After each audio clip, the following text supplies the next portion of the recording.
Now let's talk about, I want to ask you something. Part of your job, you get to meet, we all get to meet celebrities. Right. But you get to see some celebrities that, say, I wouldn't bump into on this show, or that I might not run into. Some really For example, cool people. like Courtney Love. And you had Courtney, we have not experienced her on the show. Oh, no. God, that's an experience. And we had her once and she got away. But you had Courtney Love on the show, and you did something. Courtney Love believes that she's your soulmate. Well, she thinks me and her are like kismet spirits. There's this thing when someone comes on and they're just like clearly out of it and they start rambling. I do this thing where I just write every other word down that they say. Right. And I'm in the back, I could hide. And then at the end of their appearance, Fred, you know Fred on the show, brilliant guy, plays this circus music, and then I just say all the words I wrote down. So it sounds like I'm repeating what that person just said backwards with circus music. Right. So with Courtney Love, those words are like, you know, like Percocet, get kid, out of court, you know, rock and roll, you know, Kurt Cobain killed him, you know, stuff like that. Right. I love that she admits to killing Kurt Cobain on a radio show. No, she didn't admit to that. Yeah, People always ask me if Courtney Love is stupid. I go, hey, she's smart enough to kill a genius. She's got to be, you know. But what a happy cul-de-sac we've wandered into. What a happy conversational cul-de-sac. She never admitted to that. But anyway, when Are you saying this? Are you just thinking of lawyers right now? I better disavow that. To the best of my knowledge, she's never murdered anybody. Celebrities love it when you say that about them. Right, I know. I'm just going to come out here and just tell some, you know, other guys who have killed people. But when I repeated all those words, she, like, something snapped in her head, and she was like, oh, my God, you're like my blood brother. And she ran over to me and jumped in my arms and was standing in my arms. I was holding her for about, 10 minutes. She wouldn't get out of my arms. She was trying to kiss me. Right. Was that a pleasurable, sensual experience for you? Well, I got to tell you, I was getting kind of turned on. I could see what was going on there with people digging her and everything. And I tried to make out with her, because that would have been a great story. But what do you mean you tried to make out with her? You either did or you didn't. What did you try and do? I just sort of went like... Right. That's really attractive looking. You look like you're trying to eat pudding out of a bowl or something.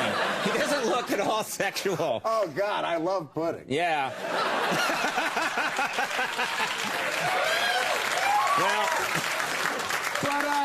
But no, it was just weird because I've done it before. I just repeated everything she said. And she thought we were like these spirits, and she jumped in my arms, and it was weird having this famous lunatic in my hands. Right. And it was exciting because I'm a fan of hers. I like her music. And then I finally got her out of my arms, and she still was like, tell Artie I want to hang with him and everything like that. And that is so cool. That's a great trick to work on, on people. Right. Like there's certain people, if they're medicated enough or crazy enough, you do that to them, read it back to them, and they think that you've made a real connection. Exactly. And I hide behind Howard, I hide behind this super famous guy I work for, so they're not looking at me. And I just write down every other word they say and then just repeat it, and then I'm like, oh my God, he's brilliant. When in reality, it's really all I can do is I just know how to write. But not read, We're finding out what you can do, I'm not brilliant at all. You were, I got to ask you about this. You were, because I was reading your bio today and reading articles about you.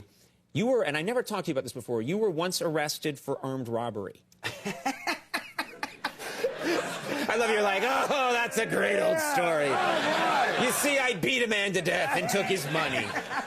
I know. Well, most people don't put that in their bios, but I guess I put it in there. Yeah. It says Aries, armed robbery. Right, exactly. No, I did. I was 17 years old. I was in a bank in my hometown in Jersey with my girlfriend, and I wrote a fake hold-up note to a teller to try to pick her up. To try to pick up the teller? Yeah. You're in front of your girlfriend, and you're trying to pick up another girl while you're with her. Yeah, I'm a big-time dirtbag. Yeah, and then... But then, wait a minute, you wrote a fake hold-up note? Right, I thought this would impress the teller, and the note... What did the note say? It was retarded. I remember every word. I remember every word of it because a judge read it back to me 1,000 times. Right. What was the note? It said, I have a gun, put $50,000 into a bag. Oh, my God! You didn't even put, like, a jokey thing in there, it sounds like. I thought my brilliant comedic mind, I thought she was going to think this is funny, but she didn't. Yeah, she thought you had a gun. Right, it said, the first thing I said, I have a gun, put $50,000 into a bag, turn around and count to 1,000. Right. Act casual. Right. And then I sign my name. Right. Thank you, Artie Lange. Right, right. I love this. This is like the greatest. Right, It's the worst armed robbery note ever. Exactly. Artie Lange, 353 Sycamore. Telephone 212. Right. Yeah. Well, I thought she'd think it was a joke. Sure. So, yeah. She basically didn't. She stepped on the silent alarm. Right. And I saw she was upset, and I grabbed my girlfriend and said, "Let's get out of here. I think something's wrong here." Against all my banknote threatening murder didn't go over the way I had hoped. Yeah.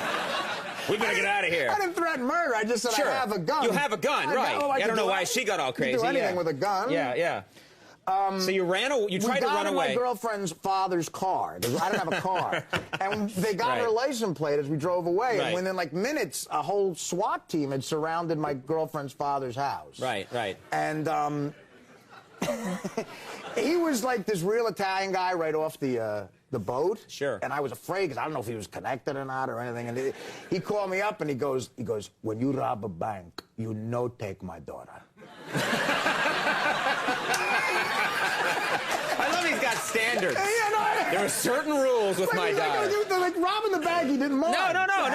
Guy's got to make a living. He's like, "Look, I get robbing the bank. I get it. Right. Don't take my daughter." Don't take my daughter.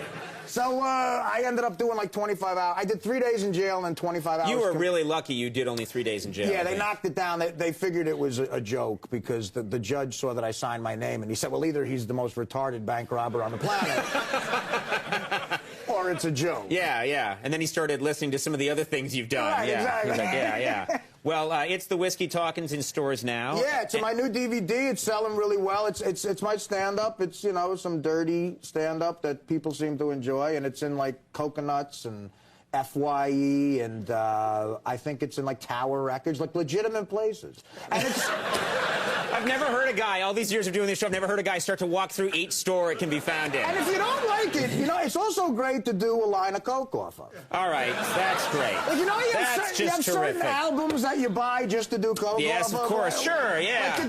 Like the group Journey. I have all their records, but Really? it's just for coke. Right. Well, we're moving on. I'm you not can gonna also do hear... Coke Off Darkness on the Edge of Town. Right. No, that wouldn't make sense. That's a coaster for a drink. You can hear. That's why you're good, man. Yeah, that's why you're getting the Tonight Show. Congratulations. Thank you very much. Yeah. You're a good man. Also, hey, had a happy ending. Weekdays on the Howard Stern Show. Artie, good to see you again. Artie Lange, everybody. We'll be right back. Ian Brown.